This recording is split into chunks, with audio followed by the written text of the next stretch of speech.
Mister Ahuja का बड़ा खुलासा। दादीसा के 20 साल पुराने राज का सच आया सामने। पूरे शाह परिवार का माहौल उस दिन अचानक बदल गया। जिस घर में हमेशा प्यार, सम्मान और परंपराओं की छाया रहती थी, आज वहां डर, सदमा और अनकही बातें गूंज रही थी। मिस्टर आहूजा अपने गुस्से और दर्द से भरी आंखों के साथ दादी शाह के सामने खड़े थे। उनकी आवाज में वजन था, जैसे हर शब्द का अर्थ सिर्फ एक ही था, हिसाब चुकाने का। मैं आज यहाँ किसी बिजनेस डील के लिए नहीं आया, उन्होंने ठंडी लेकिन कड़वी आवाज में कहा। मैं 15 साल पुराना हिसाब चुकाने आया हूँ। दादी शाह के चेहरे पर अचानक ही रंग उतर गया। उनके हाथ कांपने लगे और आंखों के सामने वो काले साए घूमने लगे जिन्हें उन्होंने सालों पहले दफना दिया था।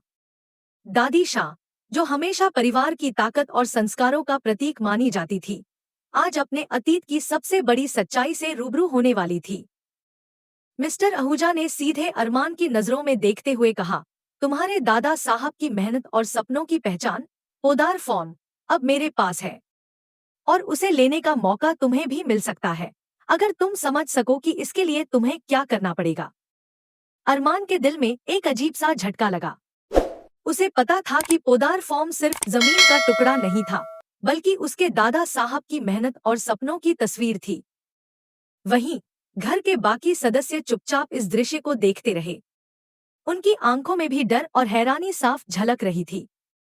मिस्टर आहूजा ने सभी के सामने खुलासा करना शुरू किया कि पोदार फॉर्म कैसे कुछ साल पहले कृष के जुए की आदतों की वजह से सस्ते में बिक गया। कृष ने अपनी लत की वजह से परिवार की इस अमूल्य संपत्ति को कुछ करोड़ में बेच दिया, उन्होंने आवाज में तीखापन भरते हुए कहा। कृष खुद को बचाने की कोशिश में लगा। उसने झिझकते हुए कहा, नहीं, यह सब अरमान की गलती है। उसने पहले ही पोदार फॉर्म से दूरी बना ली थी, उसने कभी जिम्मेदारी नहीं उठाई। लेकिन अरमान वहां पहुंच चुका था। उसने गहरी सांस ली और शांति से हालात को संभालने की कोशिश की। मिस्टर आहूजा ने उसकी आंखों में झांकते हुए कहा, अरमान, अगर तुम चाहो तो मेरे साथ काम कर सकते हो। मैं जानता हूं तुम में काबिलियत है। पर दादी शाह के लिए यह सुनना असहनीय था। उन्हें जब पता चला कि पोदार फॉर्म अब उनके हाथ से निकल चुका है, तो वह पूरी तरह सदमे में आकर बेहोश हो गईं। घर में अफरा तफरी मच गई। लोग इधर उधर दौड़ने लगे, चिल्लाहट और हड़कंप का माहौल छा गया। कुछ देर बाद जब दादी शाह को होश आया, उन्होंने सीधे मिस्टर आहूजा के सामने जाकर हाथ जोड़ दिए और विनती की, कृपया पोदार फॉर्म वापस कर दीजिए। यह हमारे परिवार की आखिरी निशानी है। मगर मिस्टर आहूजा ने अपनी जेब से एक पुरानी, पीली पड़ चुकी फोटो निकाली। फोटो को देखकर दादी शाह के पैरों तले जमीन खिसक गई। वह फोटो लगभग 20 साल पुरानी थी और उसमें कोई और नहीं, बल्कि दादी शाह खुद थी। मिस्टर आहूजा की आवाज में गुस्सा और दर्द दोनों झलक रहे थे। इस महिला की वजह से मेरा पूरा परिवार तबाह हो गया, उन्होंने कहा। 20 साल पहले उसने अपने प्रभाव और पैसों के दम पर एक गलत फैसला करवाया। उसी फैसले की वजह से मेरे पिता को अपराधी ठहरा दिया गया, जबकि वह बिल्कुल बेगुनाह थे। उन्होंने जेल में अपनी जिंदगी खो दी, मेरी माँ सदमे में चली गई और मुझे अपना बचपन खोना पड़ा। दादी शाह की आंखों में आंसू छलक आए। उन्हें समझ में आया कि उनके किए का असली असर क्या रहा। उनके पैरों तले जमीन जैसे खिसक गई हो। मिस्टर आहूजा ने आगे कहा, मैं वही हूँ। वही बेटा जिसने अपने पिता को खो दिया, जिसने वादा किया कि एक दिन इस कड़वी सच्चाई का हिसाब लूंगा। आज वही दिन है। पोदार फॉर्म के जरिए मैंने आपकी सबसे कीमती चीज आपसे छीन ली। दादी शाह पूरी तरह टूट गई। उन्होंने अपने किए की सजा का एहसास किया और अरमान की तरफ हाथ जोड़ते हुए रोते हुए कहा, पोदार फॉर्म किसी भी कीमत पर वापस आना चाहिए। यह हमारे दादा साहब की आखिरी पहचान है। अरमान ने ठान लिया कि वह मिस्टर आहूजा के खिलाफ खड़ा होगा। वह कानून और सच्चाई का साथ लेकर पोदार फॉर्म वापस लाएगा। लेकिन मिस्टर आहूजा अकेले में मुस्कुराते हुए कहता है, यह तो सिर्फ शुरुआत है। शाह परिवार को अभी और भी बहुत कुछ खोना है। घर का माहौल अब पहले जैसा नहीं रहा। हर एक सदस्य में डर, चिंता और अनिश्चितता का भाव था। दादी शाह के चेहरे पर पछतावे के बादल थे, जबकि अरमान के अंदर एक नई लड़ाई का जज्बा उठ रहा था। कृष को अपने किए का पश्चाताप झेलना पड़ रहा था, लेकिन उसकी हालत सुधारने की उम्मीद लगभग खत्म हो चुकी थी। मिस्टर आहूजा का व्यक्तित्व अब पूरे परिवार के लिए एक चुनौती बन चुका था। उसका दर्द, गुस्सा और बदला उसकी हर बात में झलक रहा था। उसने यह साफ कर दिया कि अब कोई भी उसे रोक नहीं सकता। अरमान ने अपने दिल से तय किया कि वह इस लड़ाई को अकेले नहीं लड़ेंगे। वह अपने परिवार की ताकत और अपने दादा साहब की मेहनत को वापस पाने के लिए हर संभव कोशिश करेंगे। लेकिन उन्हें यह भी एहसास था कि यह आसान नहीं होगा। मिस्टर आहूजा ने सालों की योजना बनाई थी और शाह परिवार की कमजोरियों को वह अच्छे से जानता था। घर में धीरे धीरे एक नई रणनीति बनने लगी। अरमान अपने परिवार के साथ मिलकर इस चुनौती का सामना करने की योजना बना रहा था। हर कदम सोच समझकर उठाया जाने लगा। लेकिन हर बार जब मिस्टर आहूजा की बात याद आती तो दादी शाह के अंदर पछतावा और डर दोनों जगी रहती। इस बीच मिस्टर आहूजा ने अपने परिवार की एक छोटी तस्वीर देखी और मुस्कुराते हुए कहा, अब समय है कि हर सच सामने आए। हर आंसू का हिसाब लिया जाएगा और मैं यह सुनिश्चित करूंगा कि शाह परिवार को उसके अतीत के हर कदम का नतीजा भुगतना पड़े। घर के माहौल में अब सिर्फ तनाव ही नहीं बल्कि एक अनकही आशंका और जिज्ञासा भी थी। हर कोई जानना चाहता था कि अगले कदम में क्या होगा। क्या अरमान पोदार फॉर्म वापस ला पाएंगे? क्या दादी शाह अपने किए की सजा से बच पाएंगी? या फिर मिस्टर आहूजा का बदला शाह परिवार को पूरी तरह तबाह कर देगा? लेकिन जो बात स्पष्ट थी वह यह कि कहानी अब एक नए मोड़ पर थी। हर किरदार की सच्चाई धीरे धीरे सामने आने वाली थी और जिस घर में हमेशा प्यार और सम्मान की छाया रहती थी, आज वहां सिर्फ संघर्ष, रहस्य और सच्चाई की आग थी। दादी शाह अब सिर्फ अपनी गलती का एहसास नहीं कर रही थी बल्कि अपने परिवार की रक्षा के लिए भी हर संभव कोशिश करने के लिए तैयार थी। अरमान अपने साहस और सही निर्णय के लिए खुद को तैयार कर रहा था। क्रिश अपनी गलतियों का सामना करने के लिए मजबूर था और मिस्टर आहूजा अपने दर्द और गुस्से को हर कदम पर हथियार बना चुका था। हर किरदार अब अपनी सबसे बड़ी चुनौती का सामना करने के लिए तैयार था। लेकिन शाह परिवार को अभी पता नहीं था कि इस लड़ाई में उन्हें कितनी चोटें और हार सहनी पड़ेगी। एक और जहां पोदार फॉर्म सिर्फ एक संपत्ति की तरह दिखाई देता है, वहीं यह उनके अतीत, उनके परिवार की मेहनत और उनके रिश्तों का प्रतीक भी बन चुका था। यही वजह थी कि यह संघर्ष इतना भावनात्मक और दिल को छू लेने वाला बन गया था। और जैसे ही सूरज डूबने वाला था, घर के अंदर सबको एक सच्चाई का एहसास हुआ कि अब हर कदम सोच समझकर उठाना ही उनके अस्तित्व और परिवार की रक्षा के लिए जरूरी है। मिस्टर आहूजा की मुस्कान, दादी शाह की टूटती हिम्मत, अरमान की निडरता और क्रिश का पश्चाताप, ये सभी भावनाएं अब कहानी में एक अनकहे जाल की तरह उलझ चुकी थी। यही कहानी के पहले भाग का समापन होता है, लेकिन अगले एपिसोड में शाह परिवार को और भी बड़े झटकों का सामना करना है। क्या अरमान पोदार फॉर्म वापस ला पाएंगे?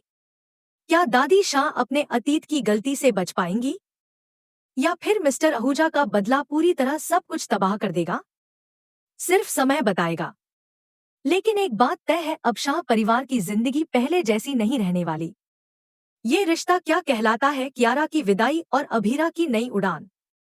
आज का दिन शाह परिवार के लिए बेहद खास और थोड़ी उदासी से भरा था। कियारा की विदाई की तैयारियों के बीच पूरा घर हलचल में था। कियारा, जो हमेशा से अपने परिवार के प्यार और स्नेह की रोशनी में पली बड़ी थी, अब अपने नए जीवन की ओर बढ़ने वाली थी। वह थोड़ी घबराई, थोड़ी भावुक और अपने अंदर की उलझनों को लेकर खड़ी थी। क्रिश भाई, लगता है मेरी विदाई भी मिस कर देंगे। आखिर ऐसा कौन सा जरूरी काम आ गया जिसे आप छोड़ आए? कियारा ने थोड़ी नाक कटाई और हिचकिचाहट के साथ कहा। विद्या जी मुस्कुराई और कहा, देखो बेटा, क्रिश के आने के बाद मैं उसे अच्छे से डांट दूंगी। पर अगर तुम्हारी विदाई अभी नहीं हुई तो मुहूर्त निकल जाएगा और हमें समय पर विदाई करनी पड़ेगी। इसलिए जल्दी करो। कियारा ने विद्या जी की बात मान ली और उसने विदाई की रस्में जल्दी से निभानी शुरू की। चावल फेंकने की रस्म से लेकर घर से विदा होने तक हर कदम उसके लिए भावनाओं से भरा हुआ था। जैसे जैसे कियारा एक कदम आगे बढ़ती गई, मनीषा की आंखों से आंसुओं की नदियां बहने लगी। बचपन से आपने मेरा हमेशा साथ दिया है, मुझे रोना नहीं सिखाया, पर अभी देखो आप ही कैसे फूट फूट के रो रही हैं। कियारा ने अपनी भावनाओं को शब्दों में पिरोते हुए कहा। मनीषा ने हांफते हुए जवाब दिया, तू हमारे घर से सिर्फ 10 कदम दूर जा रही है, फिर भी मुझे बहुत ज्यादा रोना आ रहा है। जो घर जा रही है वह हमारे यहाँ से केवल 10 मिनट की दूरी पर है, पर वह 10 मिनट भी बहुत दूर लगते हैं। कियारा ने अपनी बहन सुलझाई मुस्कान के साथ कहा, माँ, रोना मत, सब ठीक होगा। इस बीच अभीर कियारा के पास खड़ा दृढ़ स्वर में बोला, मैं आप लोगों से वादा करता हूँ कि कियारा की आंखों में एक भी आंसू नहीं आने दूंगा। उसका ध्यान आज से मैं रखूंगा। उसने थोड़ी मस्ती भी करने की कोशिश की, जिससे माहौल हल्का सा हो गया, पर मनीषा अब भी बहबह कर रो रही थी। पूरा परिवार धीरे धीरे कियारा को अपनी आखिरी आशीर्वाद दे रहा था। हर कोई अपनी भावनाओं के साथ उसे विदा कर रहा था। चाची माँ जल्दी से कियारा को कार में बिठा देती है। सभी लोग प्यार से उसे आखिरी बार गुड बाय कह रहे थे। इसी बीच मनोज का फोन बजता है।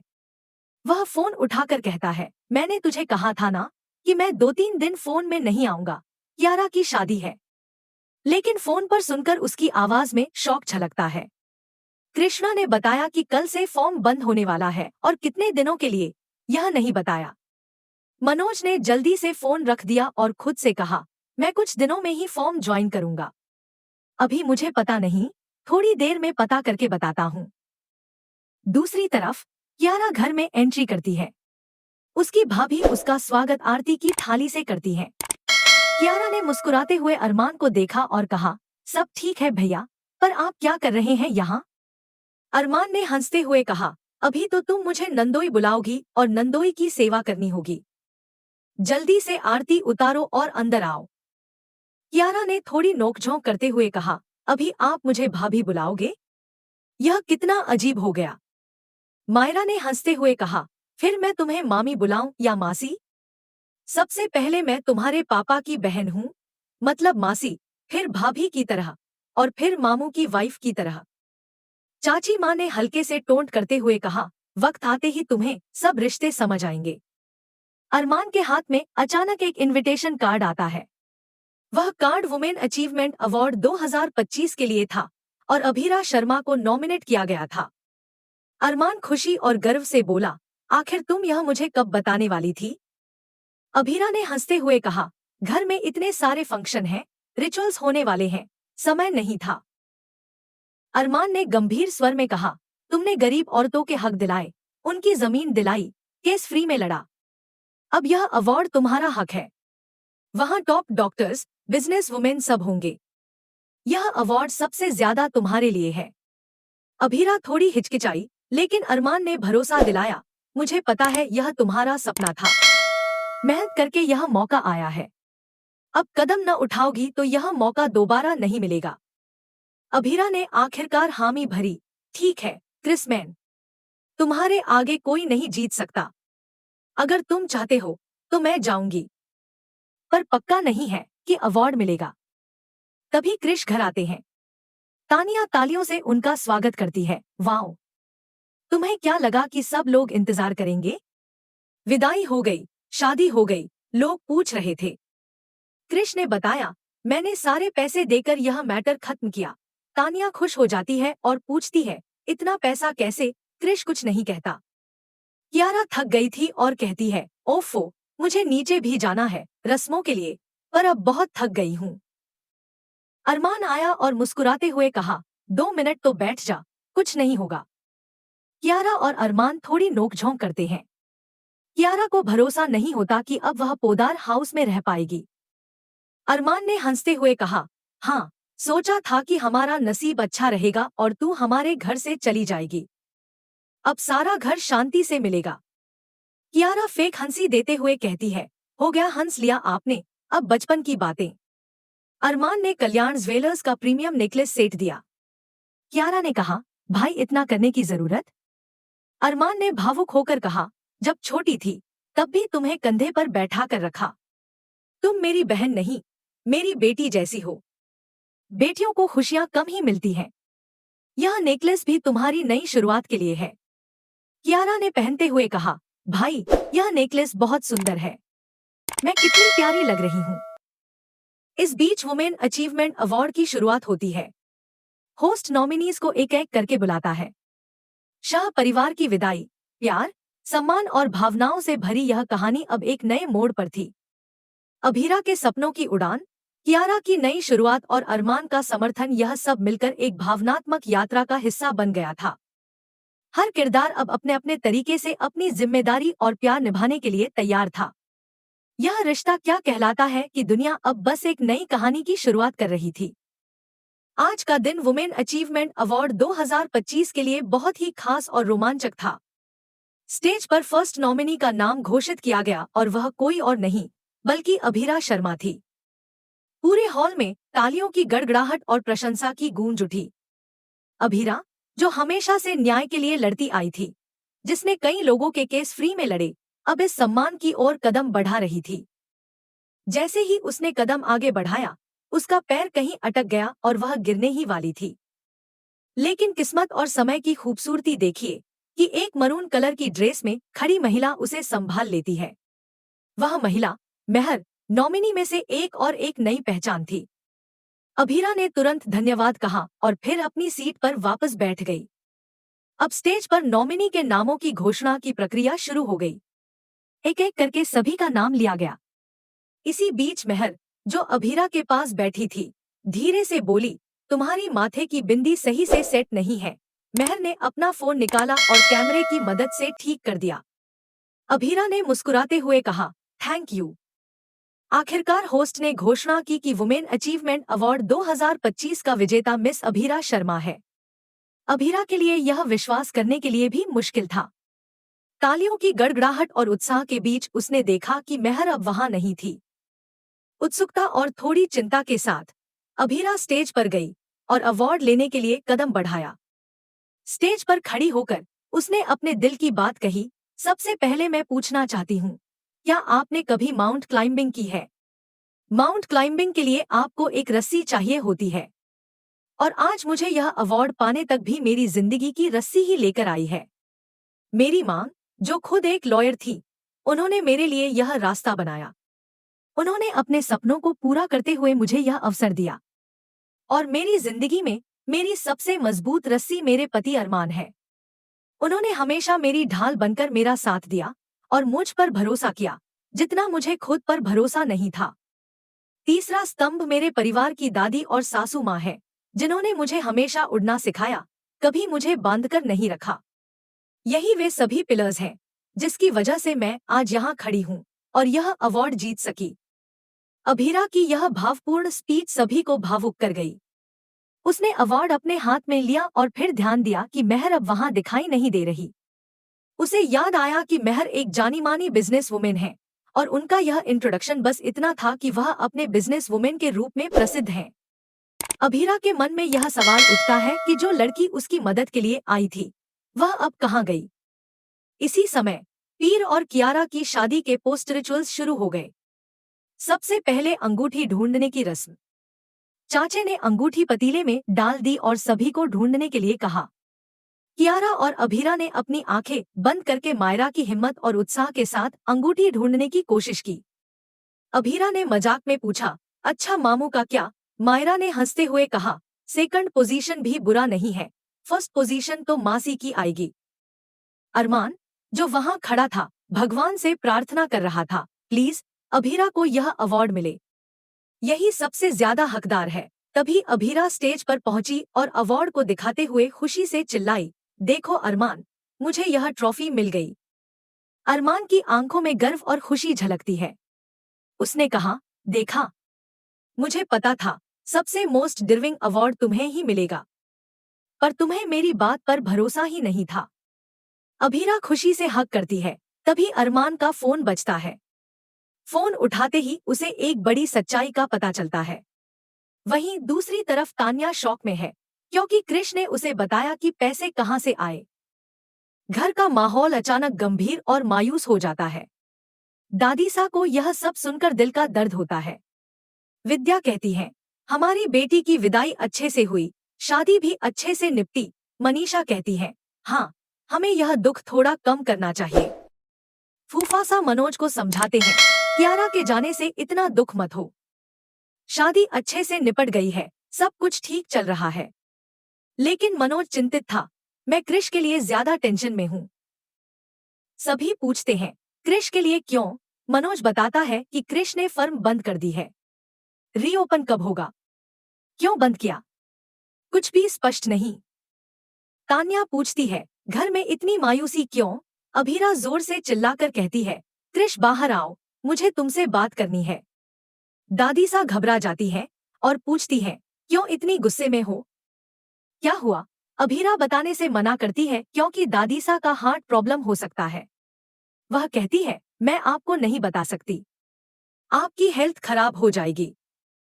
लेकिन दादी सा कहती है, मेरी हेल्थ अब खराब नहीं हो रही। मुझे टेंशन है कि तुम मुझसे यह सच छुपा रही हो। आज या कल तो सच पता ही चलेगा, इसलिए अभी बता दो। अभीरा पूरे गुस्से और दर्द के साथ क्रिश को ढूंढती है। वह कहती है, क्रिश, यह हमारी बीच की बात है। यह मैटर सिर्फ हमारे बीच है। अदिशा कहती है, क्रिश ने कुछ गलत किया है। मुझे बताओ, उसने क्या किया? अभीरा जोर से चिल्लाती है, क्रिश ने पोदार फर्म बेच दी। सारा परिवार शॉक में पड़ जाता है। दादी सा की हालत खराब हो जाती है। अरमान तुरंत उनके पास दौड़ते हैं। दादी सा सीढ़ियों पर फिसलती हैं। अरमान उनका हाथ पकड़ने की कोशिश करता है, लेकिन चोट लग जाती है। परिवार के सभी लोग घबरा जाते हैं। दादी सा टेबल पर बैठती है और कहती है, मेरी एक ही इच्छा थी, फर्म वापस आ जाए। यह घर की नींव है। अरमान, मुझे प्रॉमिस करो कि यह नींव कभी टूटने नहीं देंगे। अरमान और अभीरा दोनों गंभीरता से कहते हैं, हम आपको प्रॉमिस करते हैं, जो भी फर्म है, हम जल्दी से आपके पास वापस लाएंगे। आपकी विरासत सुरक्षित रहेगी। चिंता मत कीजिए, जो भी हमारी तरफ से हो सकता है, हम करेंगे।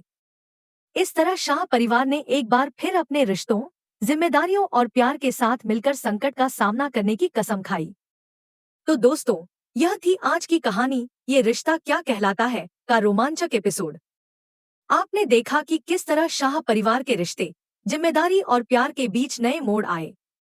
अभीरा और अरमान ने अपने वादे निभाने की कसम खाई और दादीसा की विरासत को सुरक्षित रखने का निर्णय लिया। वहीं क्रिश के फैसले ने पूरे परिवार की नींव हिला दी और अब आगे की कहानी में और भी ट्विस्ट देखने को मिलने वाले हैं। अगर आपको यह वीडियो पसंद आया हो तो कृपया हमारे चैनल को सब्सक्राइब करें, वीडियो को लाइक करें और कमेंट में बताएं कि आपको कौन सा हिस्सा सबसे ज्यादा रोमांचक लगा। आपकी प्रतिक्रिया हमें और भी शानदार कंटेंट बनाने के लिए प्रेरित करती है। धन्यवाद। अगले वीडियो में हम फिर मिलेंगे, तब तक जुड़े रहिए और देखिए ये रिश्ता क्या कहलाता है का नया रोमांच।